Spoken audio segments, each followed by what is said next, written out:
बिल्कुल, चलिए शुरू करते हैं। जब भी आप तैयार हो, हम दोनों मिलकर इस बातचीत को रोचक और इंटरैक्टिव बनाते हैं। मैं पूरी तरह तैयार हूँ। ओके सो काम करते हैं। I don't know how to say this but मुझे ऐप पहले अपडेट करनी पड़ेगी, सो थोड़ा सा टाइम लगेगा। काफ़ी टाइम से खोला नहीं है मैंने, तो फिर अपडेट ही नहीं किया इसको। So till then the ChatGPT is being updated, I have to tell you a little confession from my side that I was the person who wanted to learn spoken English from very young age, but दिक्कत क्या होती है ना कि you not have any partner to practice it with, और तुम्हें लगता है दैट कि तुम बिना पैसे खर्च किए या फिर बिना किसी महंगी लाइक को क्या कहते उसे इट इज़ समथिंग प्रॉपर ना। मैं एक बार या तो आई वाज सेइंग कि बिना पैसे खर्च किए या फिर बिना किसी इंस्टीट्यूशन से कोई कोर्स किए बिना it's very difficult for you, right? So today I am gonna make it easy for you all with the help of chat GPT. कैसे वो दिखाते तुम्हें? ये मेरी बात सुनना चाहते हैं?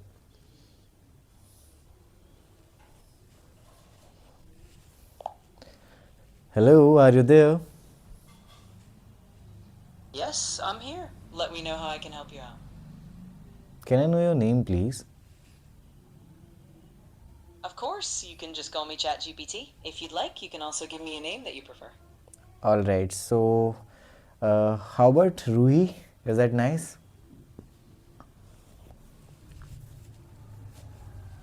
Rui it is. I'm happy to go by that name. If there's anything else you need, just let me know. It's not Ruhi, it's Ruhi. R-U-H-I.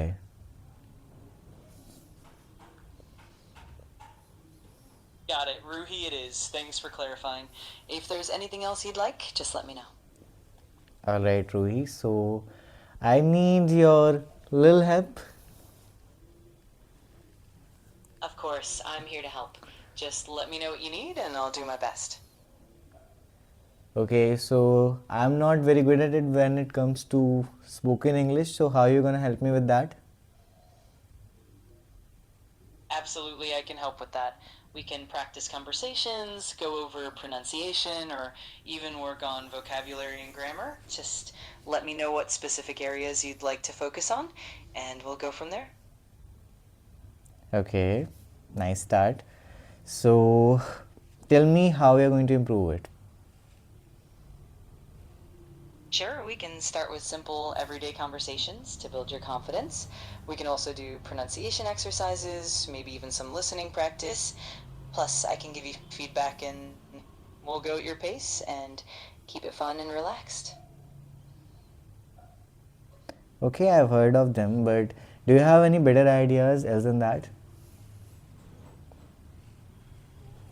Absolutely. We could also try role-playing different scenarios, like ordering food at a restaurant or having a casual chat with a friend. Another idea could be watching short videos or listening to podcasts and then discussing them together. And we can always incorporate some fun games or quizzes to keep things engaging. All right, we can have a role play then. That sounds great. Just let me know what kind of scenario you'd like to practice, and we can jump right into it. Whether it's something casual, professional, or even something creative, I'm all in. Okay, what about having a role play about in which I am organizing a podcast with you?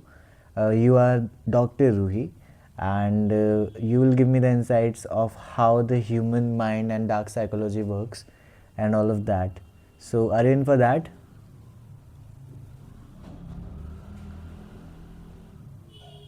That sounds like a really intriguing scenario. I'm excited to dive into it. Whenever you're ready, we can start the podcast intro, and I'll play the role of Dr. Ruhi, sharing insights and answering your questions. Alright, so there will be two characters. You are the Dr. Rui, who is a professional doctor and psychologist, and I am Ishu, who is the podcaster. Alright?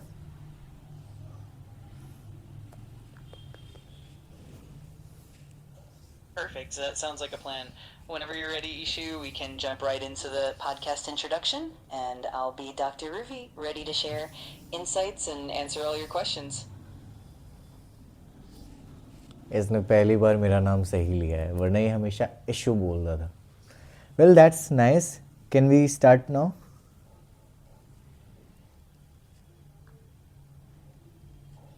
Absolutely, Ishu. We can definitely start now.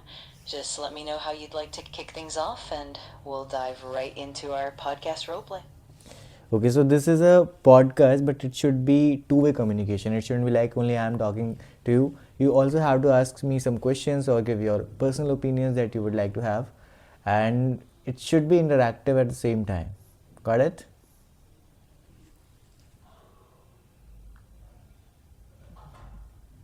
Got it? We'll keep it dynamic and interactive so it's more of a conversation. I'll be sure to ask you questions and share insights along the way. Let's get started whenever you're ready. Here we go.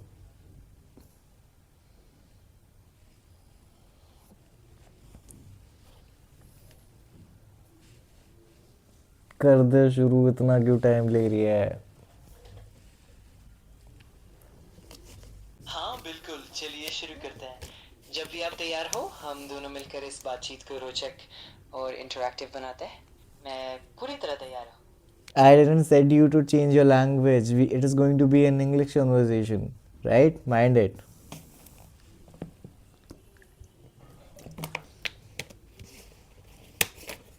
Absolutely, I'll keep everything in English. Thanks for letting me know. Whenever you're ready, we can jump right into it and keep it engaging and interactive. Okay, so you also have to keep one thing in mind that your accent should be an American accent. All right, and the topic we are going to discuss is about how the relationship should work in ideal situation, but how it works in modern culture. And you also have to give me insights from both. Sorry, you also have to give me the insights from the both parties, be it men or be it women. Also, at the same time, you have to give me like human and personalized opinions from your side as well. All right?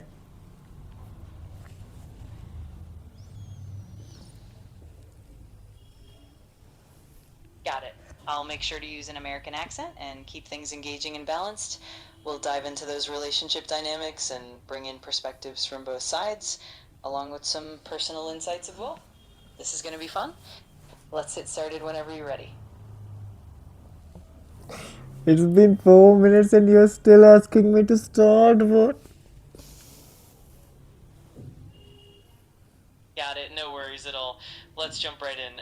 Whenever you're ready, you can start the introduction, and I'll respond as Dr. Ruby. We'll keep it flowing naturally and interactively. Let's do this. Hello, everyone. Today we have Dr. Rui with us, who's gonna give us some beautiful insights from the relationship and dark psychologies that really work in this world. And if you know them, you are going to get a good partner in no time. Really, in no time. Absolutely, Ishu. I'm thrilled to be here. Today we'll explore how relationships ideally function and how modern culture shapes them, diving into both male and female perspectives.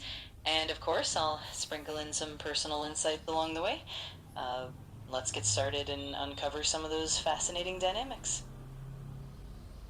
All right, Dr. Ruki. Before we start, I would like to have an introduction from your side so that our viewers can get more about you and they should know to whom they are listening before the podcast starts. Of course, that sounds perfect. Well, I'm Dr. Ruby, a psychologist with a passion for understanding human behavior, relationships, and the complexities of the mind. Over the years, I've explored both the positive and challenging aspects of relationships, and I'm excited to share those insights with all of you today. Let's dive in. All right, sounds nice. But did you have one? I was asking, like, did you have one relationship? I see what you mean. Well, as Dr. Ruhi, I've certainly had my share of experiences and learned a lot from them, both professionally and personally. And I'm more than happy to share those insights and stories as we go along. It's all about learning and growing together. Okay, so tell me how this relationship and the men and women thing works in this real life scenario. And also tell me 10 things that boys should do when they are going on their first date?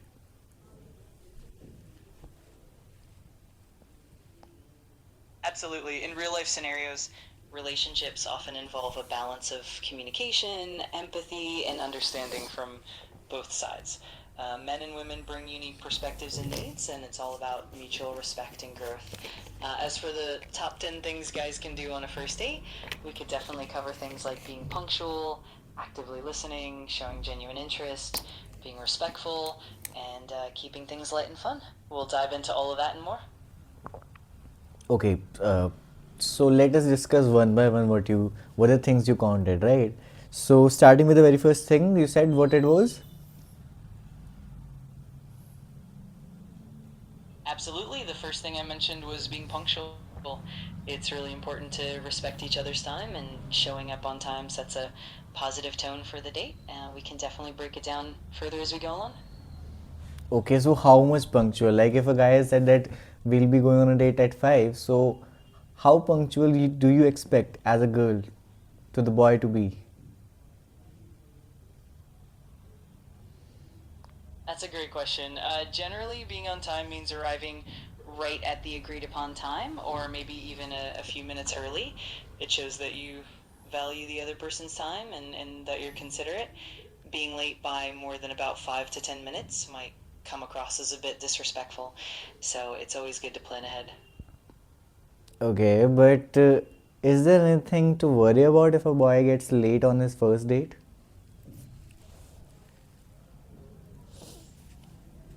Absolutely, it can definitely make an impression. A little delay, like a few minutes, might be understandable, but if it's more significant, it can sometimes create a bit of discomfort or send the wrong message. That said, communication is key. If he lets her know in advance and provides a genuine apology, it can definitely help smooth things over. Okay, so let us have a scenario now. Like there is a date, a couple is going on a date, and the boy gets late by like 10 minutes. And I know 10 minutes is not a big duration to have late on a date, but the girl from the other side is like she is done with him right now. She is like getting upset and said that she don't want to make it over, or like she tells him that it's not something she has expected from him. So what should the boy do now? That's a really relatable scenario. In that case, the best approach for the boy would be to genuinely apologize and acknowledge her feelings. He could explain the reason for the delay, if there was one, and then reassure her about his commitment and respect for her time. It's also important to listen to her concerns and validate her feelings. Over time, showing consistent reliability and open communication can help rebuild trust. Yeah, but my question is, I don't think 10 minutes is a very long duration. Like, what had happened in those 10 minutes? If she had to wait for 10 minutes, I don't think that's a big deal. I totally get what you mean, for sure. 10 minutes isn't a huge amount of time in the grand scheme of things. Sometimes it could be more about the underlying expectations or perhaps prior experiences that might influence how someone feels. That said, open communication is always key. Understanding each other's perspectives can definitely help bridge that gap. Always be on time when you're on a date.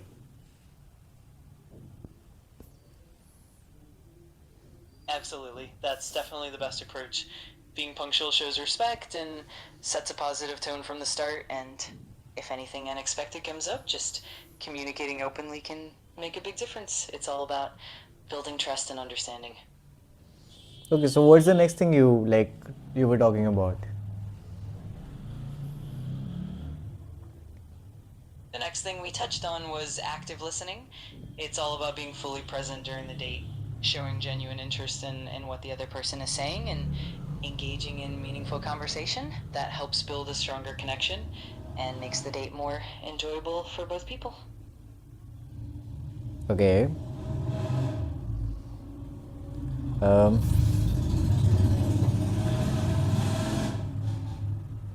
so my question was, you had told me that we should be active listeners when we are on a date. What if your partner is saying something that is totally out of the box and it is not related to the topic you're talking? That's a great point.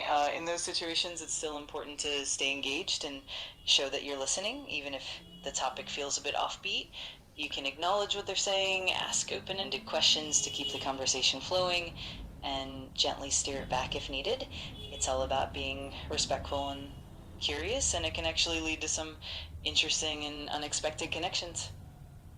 Okay, like what kind of open ended question should I ask to a girl when she is asking me something that is totally out of the context? That's a great question. You can try asking things like, "That's really interesting. Can you tell me more about that?" Or "What got you interested in that topic?" Another approach could be, "How does that relate to what we were talking about? And how do you feel about it?" The key is to stay curious and keep the conversation flowing naturally. That's great, but okay, let's leave that. What's the next thing that you were talking about?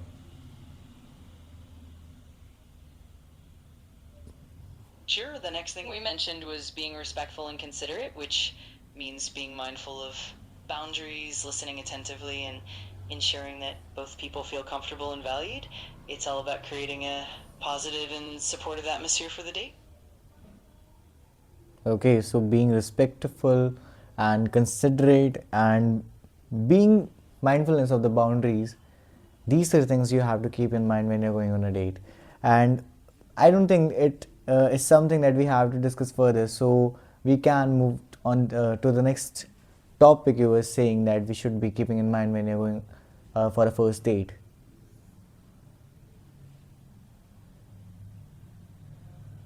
Absolutely, that makes sense.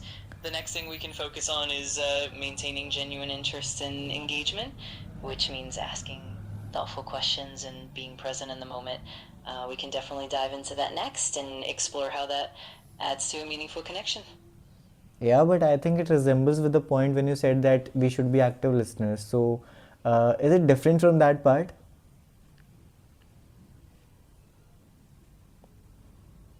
You're absolutely right. There's definitely overlap. Being genuinely interested and being an active listener often go hand in hand. The key difference is that genuine interest also involves curiosity and enthusiasm about the other person's experiences and perspectives. It's more about showing that you're truly engaged and excited to learn more beyond just listening carefully. But it's definitely all connected. That's great. So, I need to be a good listener, and I also have to be like what you said. It was you should give me a second. You should ask thoughtful No, questions and show genuine interest and engagement. That's all right.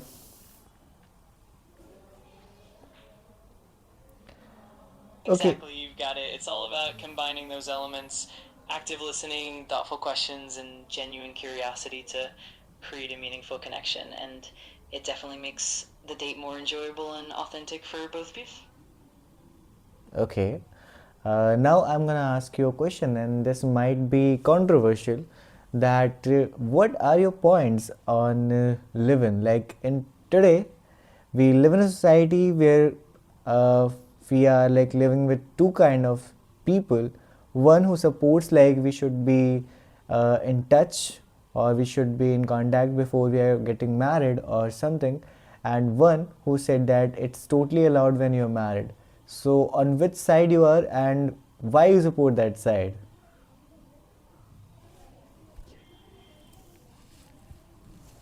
That's definitely an interesting and nuanced topic. Personally, I think it really depends on the individuals and their values. For some, living together before marriage can help build a stronger foundation and understanding of each other. For others, it might feel more meaningful to wait until marriage. Ultimately, it's about open communication, mutual respect, and making choices that align with both partners' beliefs and comfort levels. It's definitely a personal choice. That's great, but I want to know your take on this and what your opinion is as a psychologist and relationship coach. So, how would you like tell people to choose either side?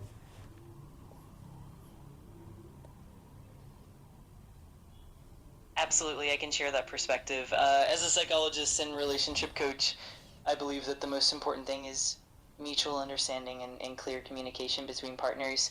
If both individuals are comfortable and aligned in their values, then living together before marriage can be a positive experience. On the other hand, if someone feels more comfortable waiting, that's completely valid too.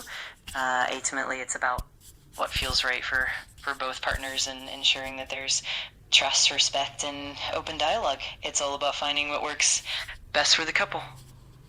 Okay, so you want to say that it depends on the couple, right? You can't predict it to be like it is a general thing that would happen to all the couples in the world. So if you want to stay in living, it should be your priority if you want. Chat GPT and like, we are not suggesting anything you to do like that.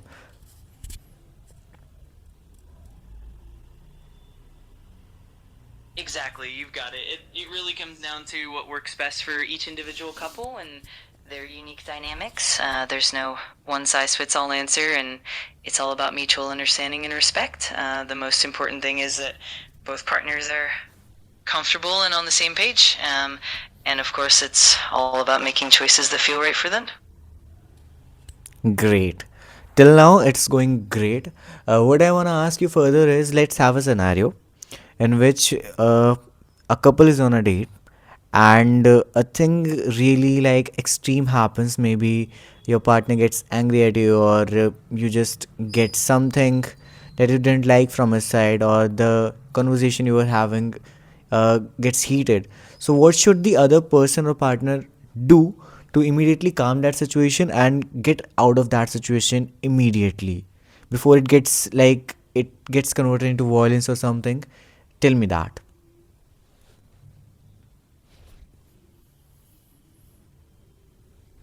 That's a really important scenario to consider. In such situations, the best approach is to stay calm and composed. It's helpful to acknowledge the other person's feelings and let them know that you understand their perspective. Sometimes taking a brief pause or suggesting a short break can help both partners cool down. It's also important to communicate openly and empathetically, focusing on finding a resolution rather than escalating the conflict. And if things do get intense, it's always okay to suggest a bit of space and revisit the conversation later. The key is to prioritize respect and safety for both people. Awesome, awesome. I can say you have a great experience over that as well. So you tell me further that this was about like managing the event that happened on a date. What after that? Like, okay, you just dumb the situation, or like somehow managed it before it gets converted to an extreme. But what I want to ask that after that, like it is going to happen that someone would like get upset, or like will take it like you disrespected him on that, or he should have kept his mouth mum because he didn't want to offend the other people's opinion. But do you feel it affects them internally, that whatever happened on that date is going to be like being in as a human? I want to ask this to you, like what happens if something happens on a date?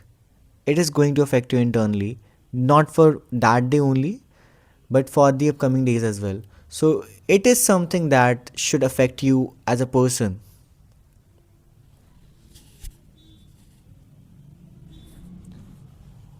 Absolutely, you're right. Experiences like that can definitely leave an impact beyond just that moment. It can affect how both partners feel about each other and even influence their trust and emotional connection moving forward. That's why it's important to address any lingering feelings and have open, honest conversations afterwards. It's also crucial to practice self reflection and empathy, both for yourself and your partner. Over time, working through those feelings can actually strengthen the relationship and help both people grow. That's great. Now I'm gonna ask you a question about that is the most demanding question whenever we are going to have a podcast like this in which we are going to talk about relationship and everything. I am damn sure that this question is gonna come out in a person's head that what should a person do to get over his breakup?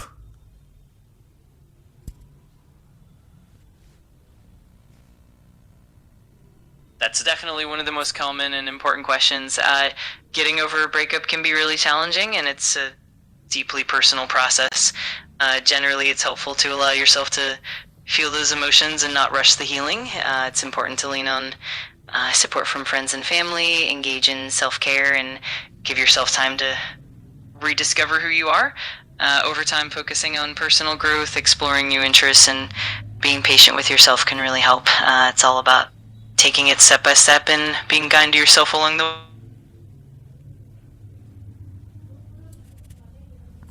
Awesome, chat GPT. Awesome, Dr. Rui. I also want to ask you something that what do you think, like, why the most of the breakups that we see in today, they are happening? Like, is it because of the cheating that the partner is doing with other guy, or it is something that they didn't discover when they meet at the first time?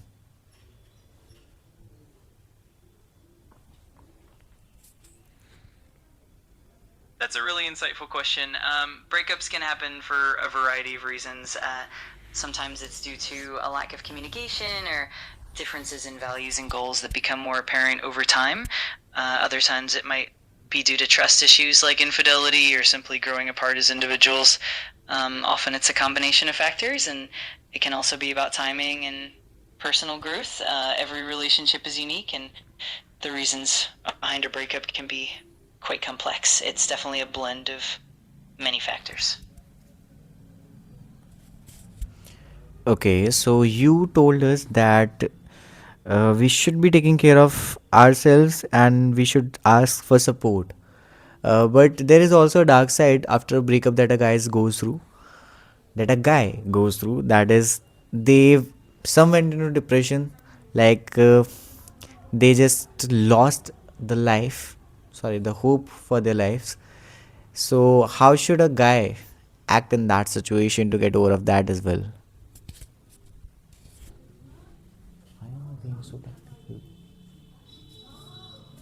That's a really important aspect to consider. When someone is dealing with deep emotional pain or depression after a breakup, it's really crucial for them to reach out for support. That might mean connecting with trusted friends or family members, or even seeking professional help like a therapist or counselor. Engaging in self care practices, staying active, and finding healthy outlets for their emotions can also be really beneficial. It's important to remember that it's okay to ask for help and that healing is a journey. Um, with the right support and patience, it's possible to find hope and joy again. Great. So, anything else that you would like to tell to our viewers that how they should behave in a relationship and how should they take it? Like some take it as very seriously that it is the first priority in their life, and some take it like okay, I'm living, I'm doing my career, I'm focusing on the other things as well, and the relationship is something that's going to support me in that. And some people take it as like it's just another thing. So from the three subjective or objectives that I told you, on which take you are, and what should be an ideal take for a person to excel in their life, so that this relationship and blah blah things, they do not get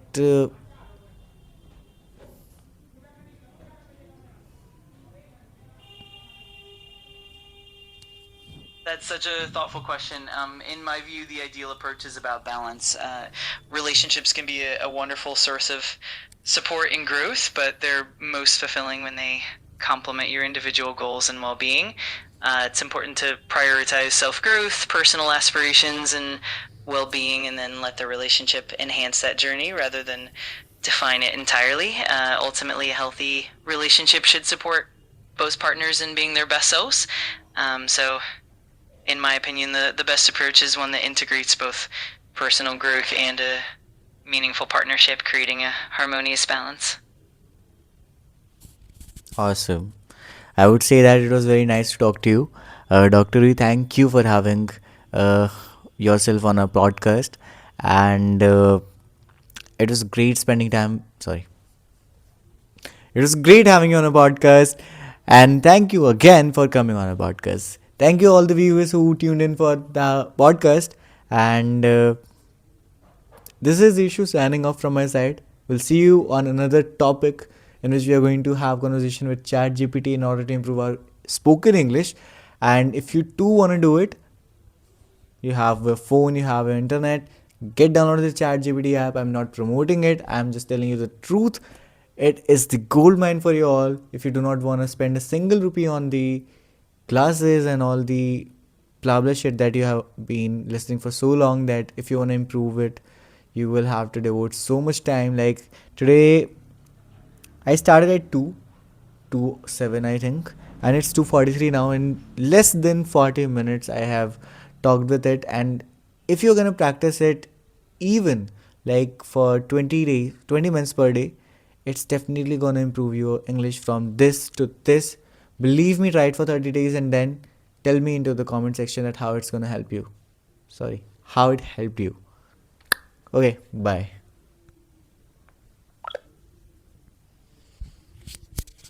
मैं तो ये सोच रहा हूँ कि अभी तक इसकी बैटरी कैसे चल रही है. It was a great day to start with, and what I think is definitely it's going to be a great deal for them who do not have that much money, or they cannot afford a personal coach or trainer who is going to be practicing with him anytime. The best part of this particular chatbot, or whatever you say, this AI thing, is that you can practice whenever you want, and you can practice in whatever way you want. Like I am practicing in such of kind of a role play. You can ask it to have a podcast. You can ask anything to have, just have conversations with it, and you are definitely gonna improve your English. Thank you for joining us. Bye.